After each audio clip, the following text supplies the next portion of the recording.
juez de la Ciudad de México dictó prisión preventiva contra María Guadalupe N., la güera, hermana de Roberto el Betito, Desde el primer momento, que fue el supuesto la líder del noticia grupo estremeció delictivo a la La Unión capital. Tepito. Esta tarde... Un juez de la Ciudad de México había dictado prisión preventiva contra María Guadalupe N., mejor conocida en el mundo criminal como la güera, hermana del tristemente célebre Roberto el Betito, quien lideró por años el grupo delictivo La Unión Tepito.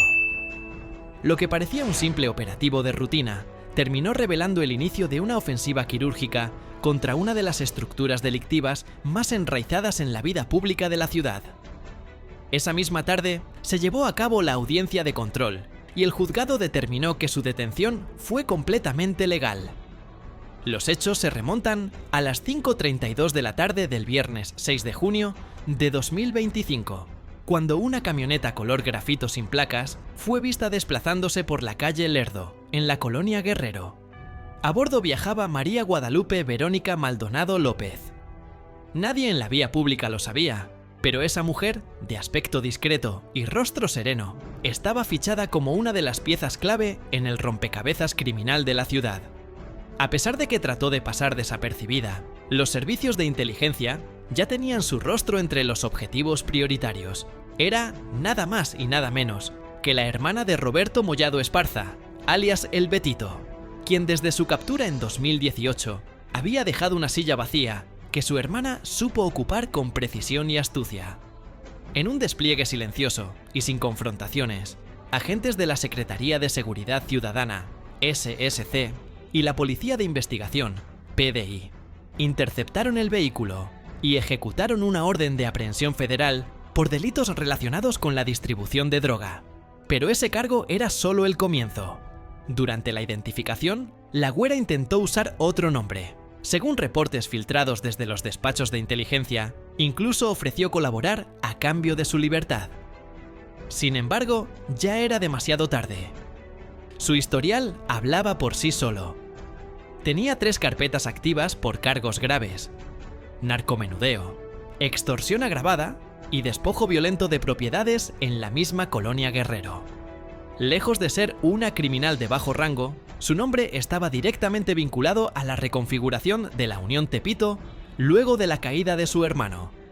Se le atribuía el control de puntos de venta de droga, la organización de cobros ilegales a comerciantes en el Eje 1 Norte y hasta la consolidación de acuerdos con operadores de giros negros y agencias inmobiliarias utilizadas para el lavado de dinero. Su presencia en la estructura criminal no era simbólica. Había asumido funciones estratégicas: operar en las sombras, sin ruido, pero con efectividad.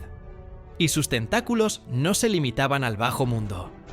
Se le investigaba por presuntas conexiones con exfuncionarios de la alcaldía Cuauhtémoc, quienes habrían ofrecido protección institucional a cambio de favores económicos y políticos. Fue el propio Omar García Harfuch quien salió a confirmar la captura en una breve comparecencia ante medios. La sangre no otorga inmunidad. Ser familiar de un capo ya no es excusa para quedar fuera del alcance del Estado. Y agregó que esta operación era solo el primer paso de una intervención mayor en la zona centro de la ciudad, donde aún operaban integrantes del clan Mollado camuflados como empresarios o comerciantes legales. En las calles de la colonia Guerrero, donde fue detenida, el ambiente era de tensión. Algunos vecinos simplemente negaron conocerla. Otros, con voz baja, admitieron no haberla visto desde hacía meses. Pero la inteligencia policial era clara. Nunca se fue. Solo había aprendido a ocultarse mejor, a tejer sus redes sin llamar la atención, moviéndose entre sombras y nombres falsos. Su detención no solo significó la caída de una operadora clave, fue el desmantelamiento de una figura que sostenía financieramente el engranaje de poder que la Unión Tepito había extendido más allá de las calles.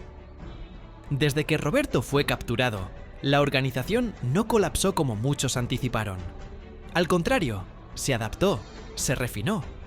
La violencia visible fue sustituida por una red silenciosa de extorsiones sistemáticas, lavado de activos y protección política.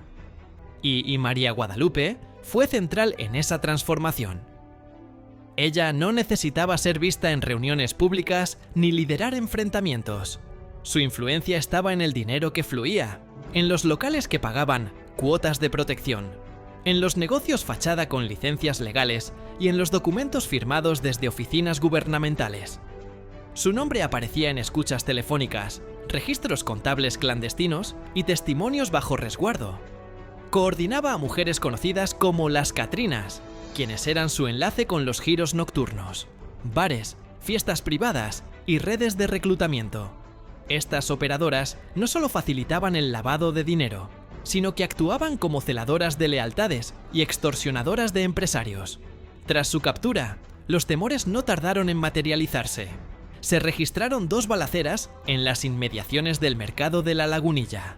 Disputas internas. El poder que sostenía se desmoronaba y las distintas fracciones de la Unión Tepito empezaban a pelear por el control.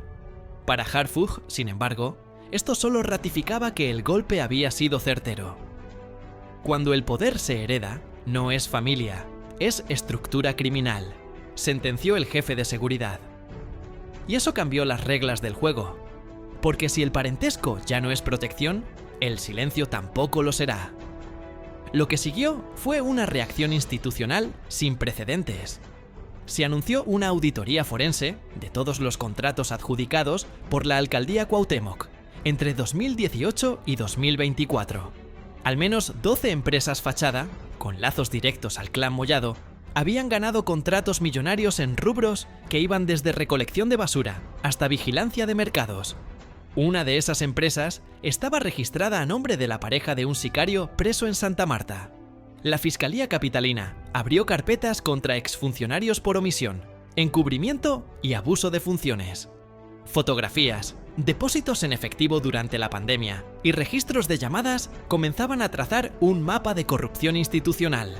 En paralelo, se desplegó el operativo Cuauhtémoc Seguro. 350 elementos de la SSC, 60 de la Guardia Nacional, binomios caninos y drones de reconocimiento. Cateos masivos en Tepito, Lagunilla, Peralvillo, Santa María la Ribera. Se intervinieron bares, talleres, departamentos y hasta estacionamientos usados como centros de operación.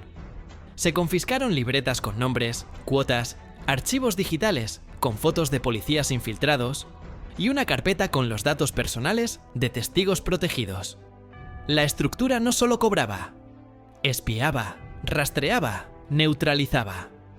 Los locatarios del tianguis de Peña y Peña salieron a protestar. Años de vivir bajo extorsión sin respuesta habían llegado a su límite. Muchos celebraron la captura. Otros temieron represalias. Pero lo cierto es que el pacto de silencio se rompió. Para Harfuch, esta operación era solo el primer frente. Se activó una segunda fase: identificar familiares de capos que aún operaran como contadores, gestores o prestanombres. Cruzando bases de datos fiscales, migratorias e inmobiliarias, se identificaron 32 personas vinculadas a clanes como El Betito, El Lunares y El Pistache. También se inició la revisión de concesiones y contratos en Venustiano Carranza y Gustavo A. Madero. La unidad de inteligencia financiera detectó más de 80 millones de pesos en movimientos sospechosos, fondos que se blanqueaban a través de asociaciones culturales, deportivas o bodegas. La investigación también descubrió que custodios del reclusorio Oriente filtraban información interna a familiares del clan Mollado. Con eso, Harfuch pidió la intervención federal en al menos 3 penales capitalinos. El mensaje era directo y devastador. Ya no se trataba solo de operativos policiales, era una reestructura institucional para sacar de raíz la influencia del crimen organizado en los sistemas de gobierno. En Tepito, algunos grafitis de El Betito vive comenzaron a desaparecer. En su lugar, creció el silencio. Porque ahora el miedo no venía de la policía, sino de los mismos criminales. Sabían que el pacto familiar ya no era escudo, sino sentencia. En palabras de Harfuch, no importa si eres hermano, hija o madre del jefe.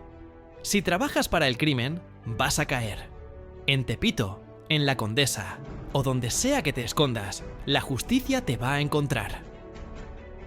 Este fue solo el inicio de una nueva etapa. Una donde el apellido no protege. donde la sangre no blinda, donde el silencio ya no es refugio y donde la justicia empieza, por fin, a llegar a las raíces. Si te interesan más historias como esta, suscríbete al canal, activa la campanita y deja tu comentario. Tu opinión cuenta. Y tu voz también rompe silencios.